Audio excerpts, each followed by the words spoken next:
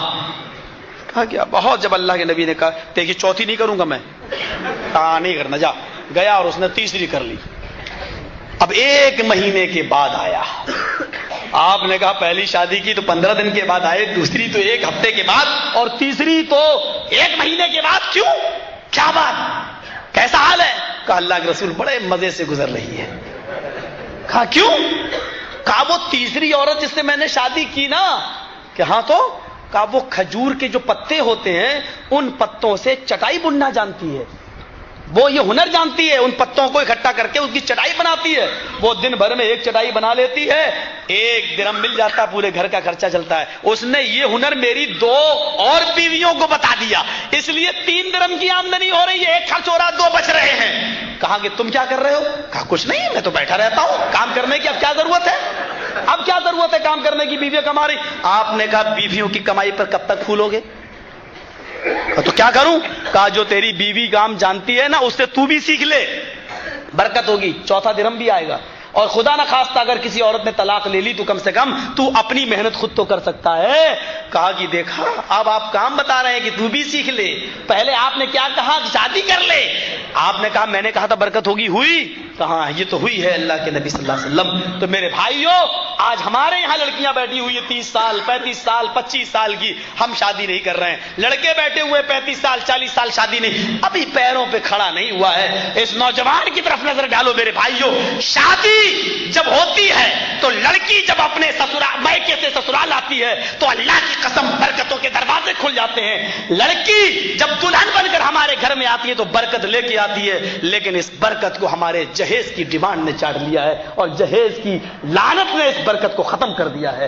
میرے بھائیوں آج یہ برکت ہمارے گھروں سے اٹھی تو جہیز کی لعنت کی وجہ سے اٹھی۔ بہت پہلے میں نے آپ کو بتایا تھا، آج بتا دوں، پٹنہ کی سرزمین ہے، میں نے اپنی آنکھوں سے دیکھا ہے ان 14 لاشوں کو جو اس جہیز کی وجہ سے ہوئے ہیں، ایک ساتھ 14 لاشیں اٹھی ہیں، ایک مرد ایک عورت، دونوں یہ میاں بیوی اور ان کے 12 بچے، ایک ہی گھر کی 14 افراد پر مشتمل یہ فیملی، 12 لاشیں بچوں کی اور 2 میاں بیوی کی، ایک ساتھ اٹھے جنازے، ایک ساتھ رکھے گئے۔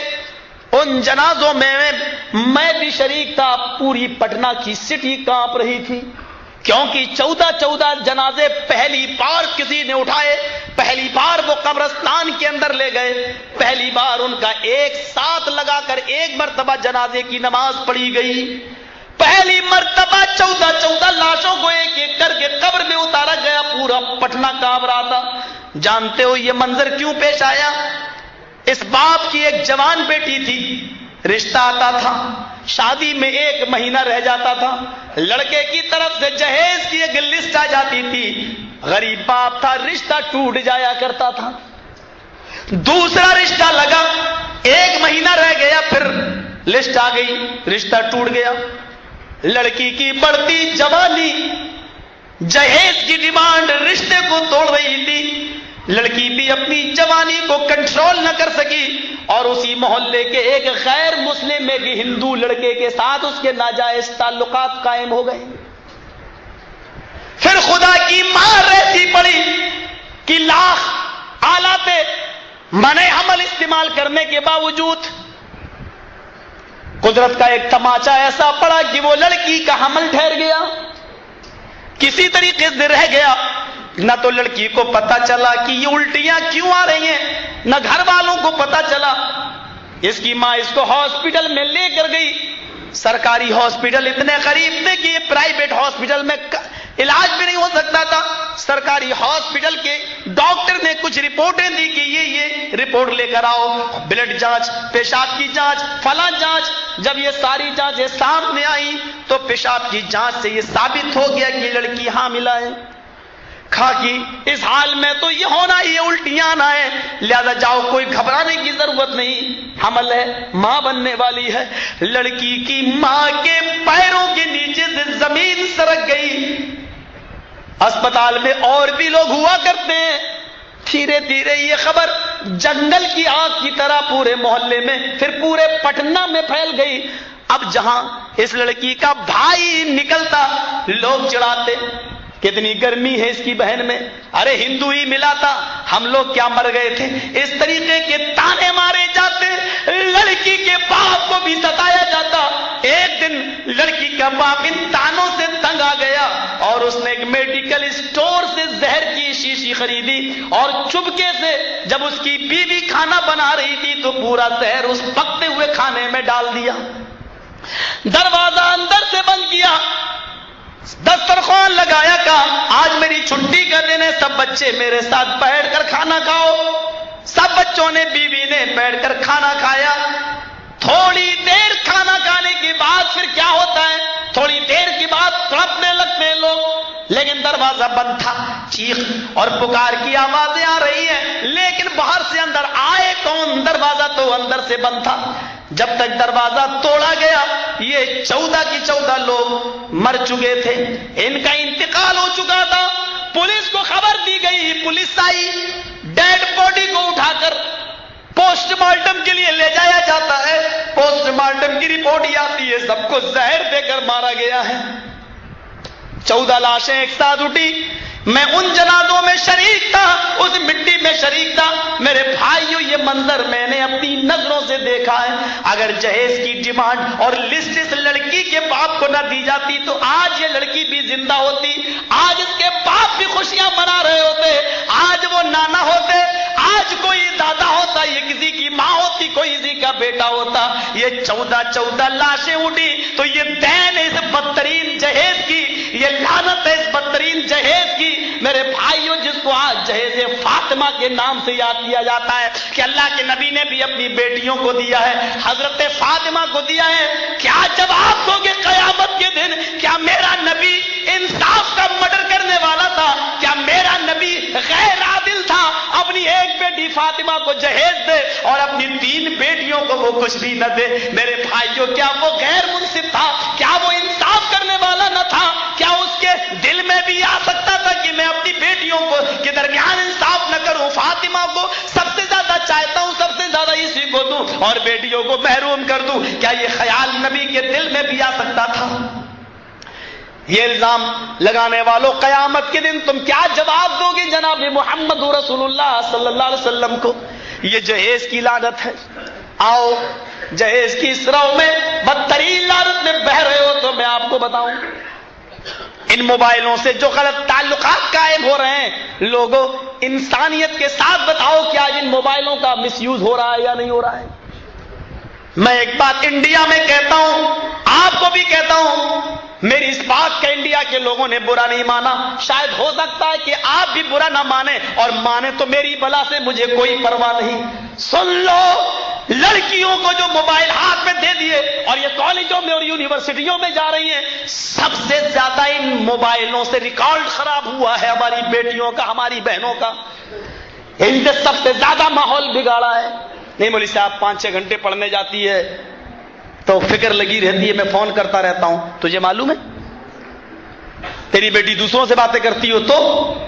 نہیں صاحب اس کے پاس تو بیلنس ہی نہیں رہتا، وہ کرتی نہیں، میں تو دیکھتا ہوں لمیٹڈ 5-6 روپیہ رہتا، بس صرف 5-6 روپیہ۔ تیری بیٹی کرتی تھوڑی ہے، تیری بیٹی کے پاس تو فون آتے ہیں، آتے۔ لڑکیاں کبھی فون نہیں کرتی ہیں، لڑکیوں کے پاس فون آتے ہیں، یہ یہاں سے صرف مس بیل دیتی ہے، بس میں خالی ہوں، بالکل تنہا ہوں، یہ یہاں سے مس بیل دیتی ہے، وہاں سے کس بیل آتی ہے، لو ہلو 1 گھنٹہ 2 گھنٹہ 3 گھنٹہ، چلو بات پیکج اور چلنے لگے ہیں، 2 روپے منٹ، 2 روپے گھنٹہ، 4 روپے گھنٹہ۔ حالات ان چیزوں نے خراب کیے ہیں، ان چیزوں نے۔ اور آپ کو بتاؤں میرے بھائیوں، دکن حیدرآباد میں گیا ہوں، وہاں کی ایک لڑکی علی گڑھ میں پڑھتی تھی، ارلی فنکشن میں گیا، میں اس لڑکی سے ملا، اس لیے کہ اس کے یہاں میرے پروگرام میں جا چکا تھا حیدرآباد میں. باپ نے کہا تھا کہ آپ کے یہاں علی گڑھ میں پڑھتی ہے, وہ قریب ہے. میں ملا, اس لڑکی نے مجھ سے کہا مولوی صاحب میرے باپ مجھے گھر میں گھسنے نہیں دیتے. بہت پوچھا میں نے لیکن نہیں بتایا. پھر ایک موقع پر میں اس کے گھر گیا حیدرآباد. میں نے اس کے باپ سے بات کی, یار تمہاری بیٹی وہاں پڑھتی ہے, پی ایچ ڈی مکمل ہو چکی ہوگی, اب کیا بات, آتی کیوں نہیں؟ بس مولانا اس کا نام مت لو میرے سے. ہم نے کہا کیوں؟ کہا میری بیٹی پی ایچ ڈی کر رہی تھی, میں اس کے لیے لڑکا دیکھ رہا تھا یہاں, اور میں نے آپ سے بھی کہا تھا کہ آپ بھی پڑھا لکھا کوئی لڑکا دیکھیے, میری بیٹی اب آخری فائنل میں ہے اور وہ پی ایچ ڈی کرے گی, عمر زیادہ ہو چکی ہے, میں اس کی شادی کر دوں. آپ نے بھی وعدہ کیا تھا انشاءاللہ میں نظر میں رکھوں گا. میں نے کہا پھر کیا ہوا؟ کہا ہم گئے اور روتے ہوئے لیٹر لائے گا, پڑھ لیجیے اس کو. میں نے اس لیٹر کو پڑھا جو ہندی میں لکھا ہوا تھا. اس لیٹر میں لکھا تھا کہ ابو جان میرے لیے لڑکا تلاش کرنے کی ضرورت نہیں, میں نے کورٹ میرج کر لی ہے.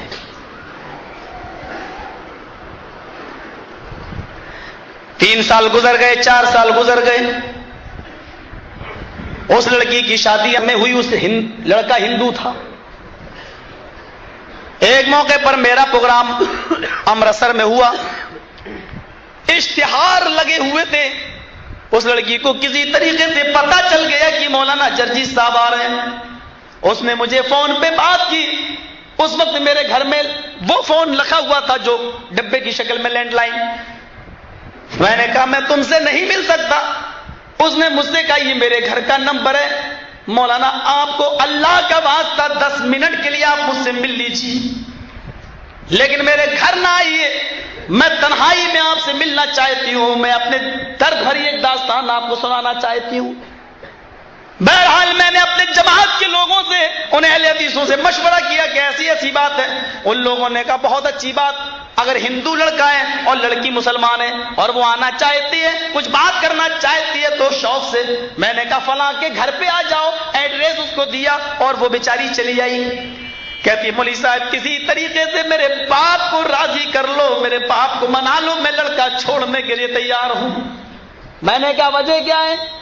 مولانا میں نے نکاح تو کر لیا جوانی کے جذبات میں, کہ لڑکا اس نے پہلے وعدے کیے تھے مجھ سے کہ میں تمہارے ساتھ ایسا کچھ نہیں ہونے دوں گا, تم اپنی نماز پڑھنا, روزے رکھنا. لیکن جب سے میں یہاں آئی ہوں نہ یہ مجھے نماز پڑھنے دیتا ہے نہ روزے رکھنے دیتا ہے. میرے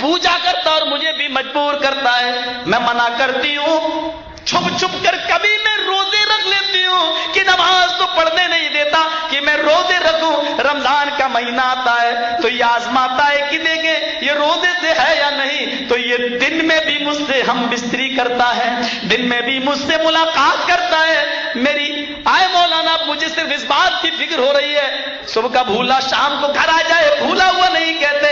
مجھے اس بات کی فکر ہو رہی ہے کہ کہیں اس کے گھر میں مجھے موت نہ آ جائے, 2 گج زمین بھی مجھے دفن ہونے کے لیے نہیں ملے گی, اور مجھے ان ہندوؤں نے اپنی آستھا اور عقیدے کے مطابق لکڑیاں جلائیں گے اور میری چتا جلا دیں گے, میری لاش جلا دیں گے.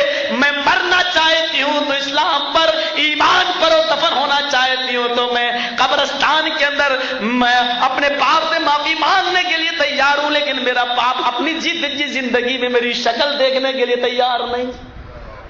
میں نے 10 بندے تیار کیے امرتسر سے, اس میں 2-4 مولانا بھی تھے. میں نے ٹکٹ بنوایا, ان کو لے کر پہنچا.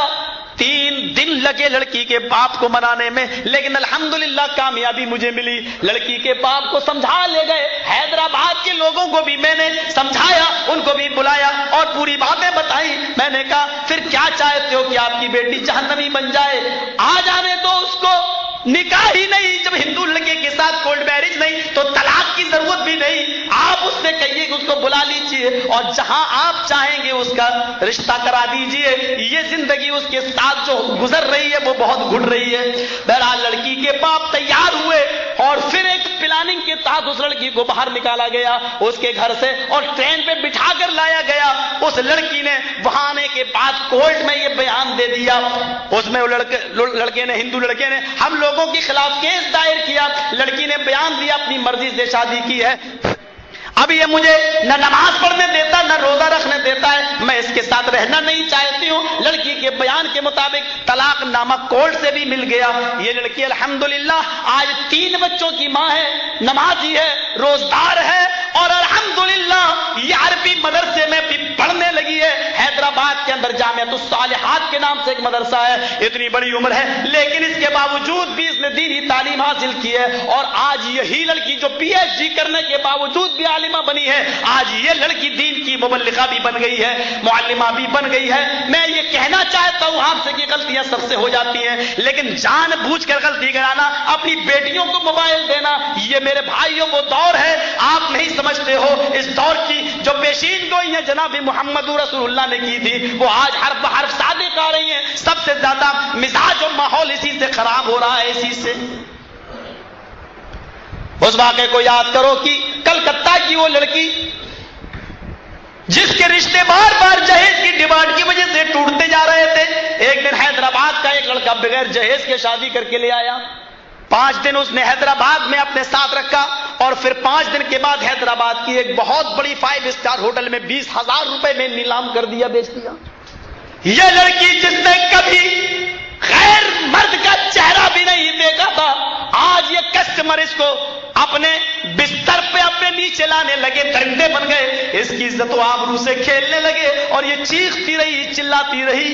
ایک مسلمان بھی آیا، وہ بھی اس کے جسم کا سوداگر تھا، لیکن نہ جانے اس لڑکی کے آنسوؤں سے اس کے دل میں کیسا رحم آ گیا، اللہ یہ اسباب نکالتا ہے۔ بہرحال اس لڑکی کی اس نے درد بھری داستان سنی۔ لڑکی نے لیٹر لکھا اور کہا یہ میرے گھر تک پہنچا دینا، پڑھنا نہیں۔ وہ کہنے لگا کہ انسانیت کا ایک دوسری شکل بھی ہوتی ہے، ہر انسان درندہ بن کر تمہارے پاس نہیں آتا ہے، انسان کا ایک روپ بھائی بھی ہوتا ہے۔ میری بہن، آج کے بعد تم میری بہن، میں تمہارا بھائی ہوں۔ اس نے لیٹر لیا، چل دیا، کہا کہ تم میں نکالوں، کہا نہیں پہلے یہ لیٹر دے دو۔ لہذا وہ لیٹر لے کر گیا، اس لیٹر کی فوٹو کاپی کلکتہ میں اس لڑکی کے باپ نے مجھے بھی دی ہے، پڑھیے مولانا۔ اس لیٹر کے اندر جو لکھا ہوا تھا اس کے الفاظ پر غور کرو۔ پیارے ابو جان، السلام علیکم، آپ خیریت سے ہوں گے، مجھے امید ہے انشاءاللہ۔ رہی میری خیریت تو سنیے میں بتاتی ہوں۔ آئے ابو جان، آپ بڑے خوش ہوں گے اس رشتے سے، کیونکہ آپ کا داماد فرشتہ ملا ہے بغیر جہیز کے جو مجھے شادی کر کے لے گیا ہے، لیکن میں یہ کیسے بتاؤں وہ فرشتہ نہیں، پرلے درجے کا شیطان ہے۔ 5 دن اس نے اپنے پاس رکھا اور اس نے 5 اسٹار ہوٹل میں مجھے بیچ دیا۔ آئے ابو جان آ جاؤ اور مجھے نکال لو۔ پھر کہتی ہے نہیں، اس ہوٹل کے مالک کے بہت وسیع تعلقات ہے، آپ کو لمبا کیس لڑنا پڑے گا، اور اے ابو جان اس کیس میں لڑتے لڑتے آپ کا یہ اپنا گھر بھی بک جائے گا، یہ گھر بھی نیلام ہو جائے گا، تب جا کر کے آپ مجھے چھڑا بھی پائیں گے۔ اے ابو جان، پھر میں اب اس لائق بھی تو نہیں رہ گئی کہ میں اپنی شکل آپ کو دکھلا سکوں، اپنی سہیلیوں کے سامنے آ سکوں، میں ناپاک اور گندی ہو چکی ہوں، میرے جسم سے درندے کھیل چکے ہیں۔ اے ابو جان، صبح کا سورج نکلنے سے پہلے میں نے یہ فیصلہ کر لیا ہے، یہ جانتے ہوئے بھی کہ خودکشی حرام ہے، لیکن اس ناپاک زندگی سے میرا مر جانا پھر بھی بہتر ہے۔ میں نے اپنی اوڑھنی پنکھے میں لگا رکھی ہے، صبح کا سورج نکلنے سے پہلے میں خودکشی کر کے مر جاؤں گی، صبح کا سورج مجھے دیکھنے کو نہیں ملے گا۔ یہ لیٹر میں صرف اس لیے لکھ رہی ہوں کیونکہ میں اپنی ایک چھوٹی سی بہن فاطمہ جو 4 سال کی ہے چھوڑ کے آئی ہوں، چھوٹی سی تھی فاطمہ اس کی بہن، میں اپنی چھوٹی سی بہن فاطمہ کو چھوڑ کے آئی ہوں۔ میں یہ تم کو بتانا نہیں چاہتی تھی اپنی موت کے بارے میں کہ آپ کو صدمہ پہنچے گا، لیکن یہ لیٹر میں صرف اپنی بہن کی وجہ سے لکھ رہی ہوں۔ اے میرے پیارے ابو جان، جب میری یہ چھوٹی بہن فاطمہ جب تک بالغ ہو، 18، 20، 22، 25 سال کی ہو، تب تک آپ اتنا کما لینا۔ آگے کے الفاظ پر غور کرو جو اس نے لکھے ہیں، میرے نہیں ہیں، اس لڑکی کے جو خودکشی کر کے مر گئی اس کے ہے۔ اے ابو، اتنا کما لینا کہ میری بہن کا جب رشتہ کرو تو جو کتا جتنی ہڈیاں مانگے اس کے سامنے اتنی ہڈیاں پھینک دینا۔ ان الفاظوں پر غور کرو کہ جو کتا جتنی ہڈیاں مانگے اس کتے کے سامنے اتنی ہڈیاں پھینک دینا۔ نہ دیکھنا پڑے جو مجھے دیکھنا پڑ رہے ہیں. آخر میں آپ کی بیٹی جو آپ کی فرما بردار نہ بن سکی جمیلہ، یہ لکھا. اور اس کے بعد پھر اس لڑکی کی صرف ڈیڈ باڈی اس باپ کے پاس پہنچتی ہے. کتنی جانیں لی جائیں گی اس جہیز کی وجہ سے. میں سمجھ رہا ہوں کہ آپ کا وقت، لیکن ایک واقعہ میں اور سناؤں گا اس جہیز کے تعلق سے.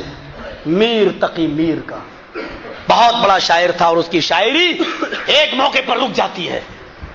جہیز کی ڈیمانڈ، ایک لڑکی، اکلوتی لڑکی، کہا کہ اس لڑکے سے ہی شادی کروں گا. جہیز کی ڈیمانڈ آ گئی. لڑکی نے کہا ابو اتنا لمبا چوڑا جہیز نہیں، میں نے شادی کروں گی اس کے ساتھ. باپ نے اپنا گھر گروی رکھ دیا، بینک سے لون لے لیا، پیسہ کاغذ گھر کے بینک میں دے دیے، بینک سے پیسہ لے لیا، دکان بیچ دی. باپ کی دکان بک گئی لیکن جہیز پورا نہیں ہو سکا. پھر گھر کو بھی گروی رکھ دیا لیکن جہیز پورا نہیں ہو سکا. بہرحال قرض لیا اور کسی طریقے سے شادی کر دی. لڑکی منع کرتی رہی کہ اس درندے سے شادی نہ کرو جس کو آپ کی مال سے محبت ہے، بیٹی سے نہیں. کہا بیٹی اس گھر میں تم خوش رہو گی، اکیلی تو بیٹی ہو، مجھے کرنا کیا ہے، شادی کر لو.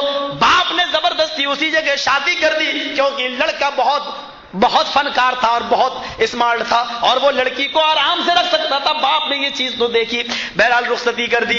بیٹی اپنے باپ کے گلے سے چپک گئی. رخصتی کے موقع پر رو رہی ہے. لوگ سمجھ رہے ہیں کہ اس لیے رو رہی ہے کہ رخصتی کے موقع پر ہر لڑکی روتی ہے، لیکن یہ معاملہ تو دوسرا ہے. وہ یہ سوچ کر رو رہی ہے کہ ابو یہ بینک کا قرض کیسے ادا کرو گے، یہ دکان جو بیچ دی ہے اور لوگوں کا قرض کیسے ادا کرو گے. آئے ابو جان اتنا لمبا چوڑا قرض آپ نے اپنے سر پہ رکھ لیا میری محبت کی خاطر. میری جوانی آپ کے اوپر کتنی مصیبت بن گئی ہے.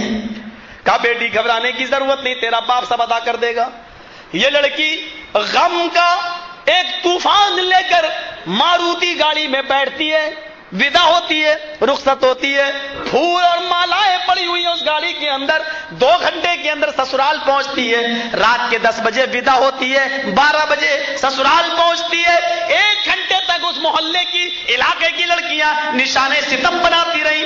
رات کے 2 بجے کمرہ خالی کر دیا گیا. شوہر اپنی بیوی کے پاس جاتا ہے، سلام کرتا ہے، لیکن اس کی بیوی میر تقی میر کی بیٹی جواب نہیں دیتی. وہ چارپائی پر بیٹھا. میر تقی میر کی بیٹی کہتی ہے نیچے سو جاؤ. کہا کیا بات ہے؟ کہا تم کو میرے مال سے محبت ہے، جاؤ مال نیچے رکھا ہوا ہے، شوق سے اس کے ساتھ سو جاؤ، اسی کو چومو چاٹو، جو کرنا اسی کے ساتھ کرو، میں تمہاری کون ہوں. کہا میری پیاری بیوی آج کی رات حجتوں کی رات نہیں، بحث کی رات نہیں ہوتی. آج کی رات وہ رات ہے جس کی ہر نوجوان لڑکے لڑکی کو انتظار ہوتا ہے. آج کی رات تو بحث و مباحثے میں مت گزارو.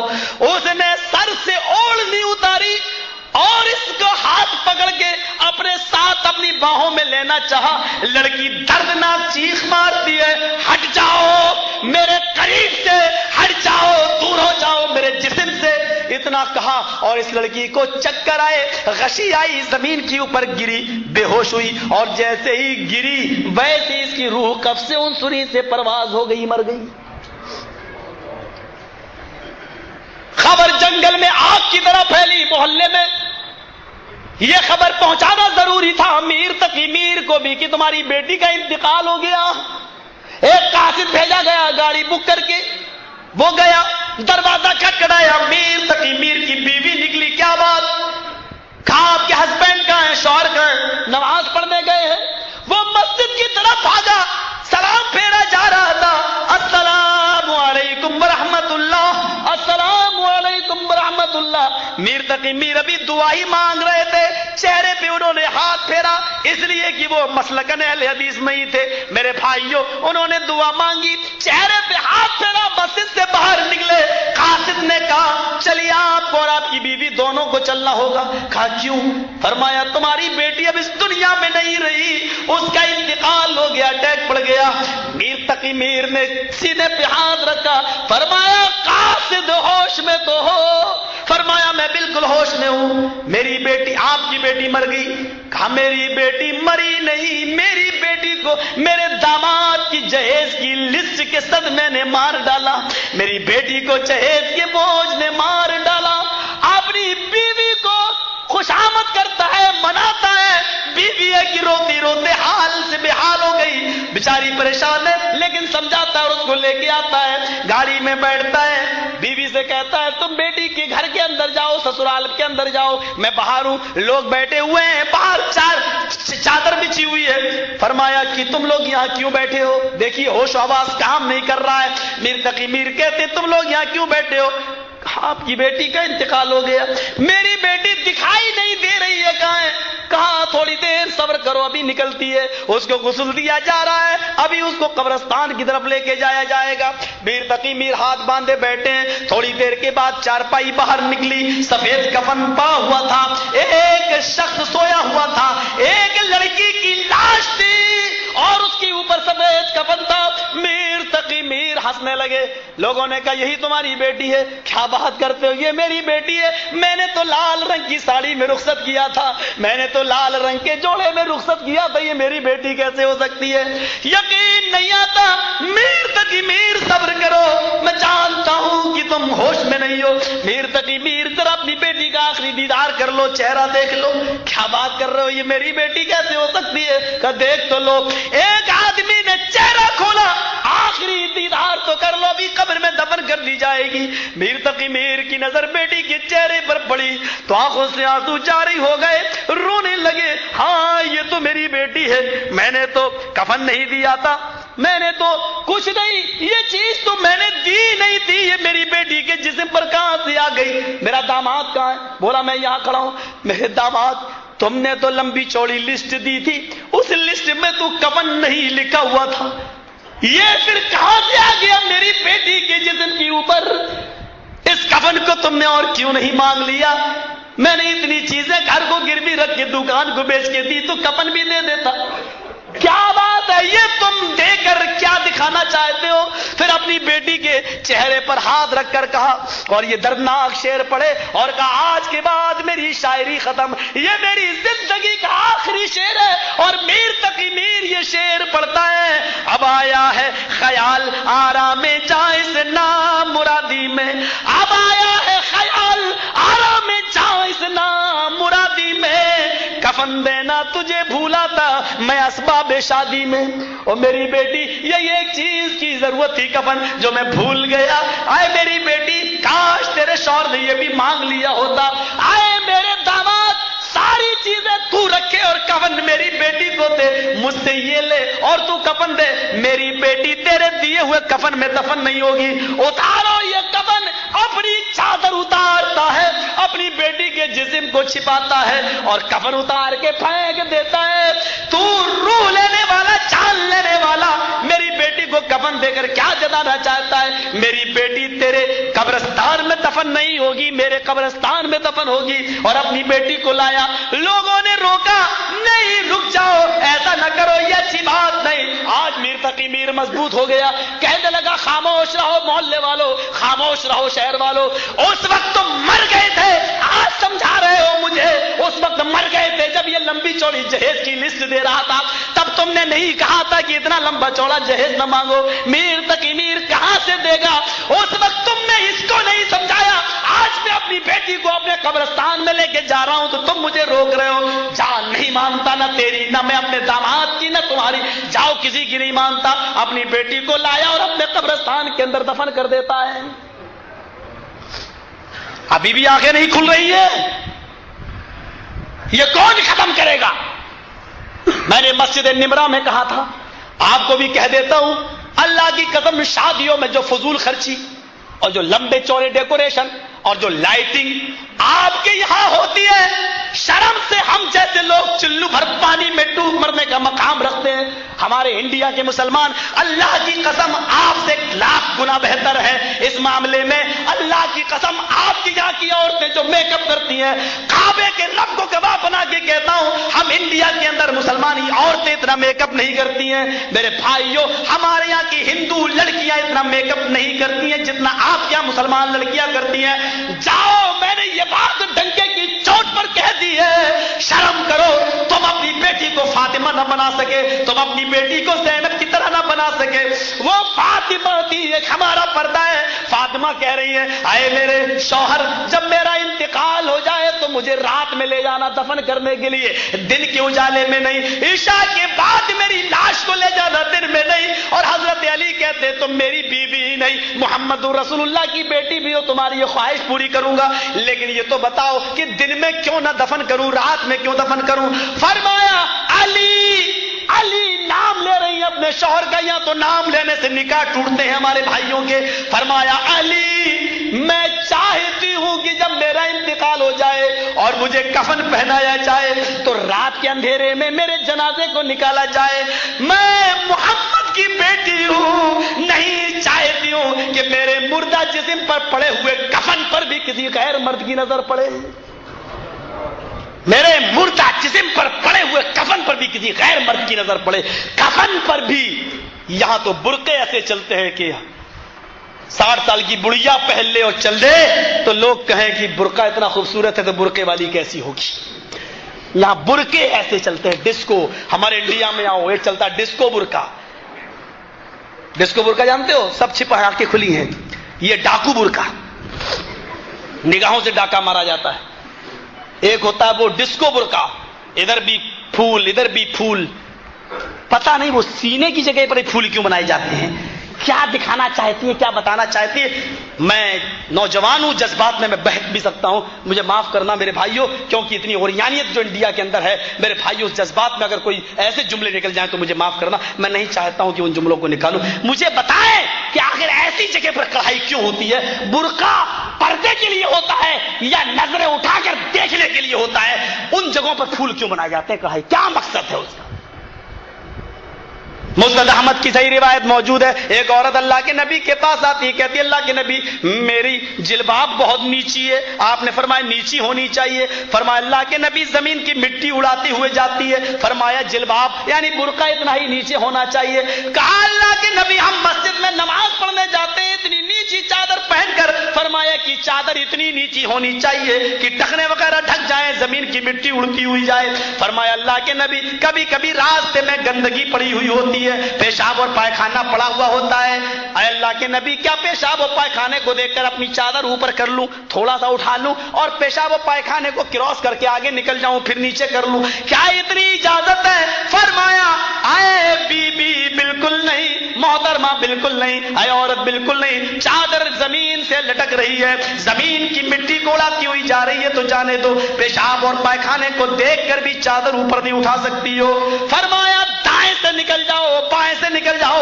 کہنے لگی دائیں بھی مرد ہوتے ہیں، بائیں بھی پرائے مرد ہوتے ہیں، پھر میں کیا کروں؟ اس گندگی کے اوپر سے نکلنا ضروری ہوتا ہے. چادر اٹھانے کی اجازت نہیں ہے. فرمایا نہیں، اپنی پنڈلیاں اپنی ایڑی کھولنے کی اجازت نہیں ہے، چادر نیچے ہی رہنے دے اور نکل جا. کہا اللہ کے نبی چادر گندی ہو جائے گی، پیشاب و پائخانہ لگ جائے گا. فرمایا لگ جانے دے.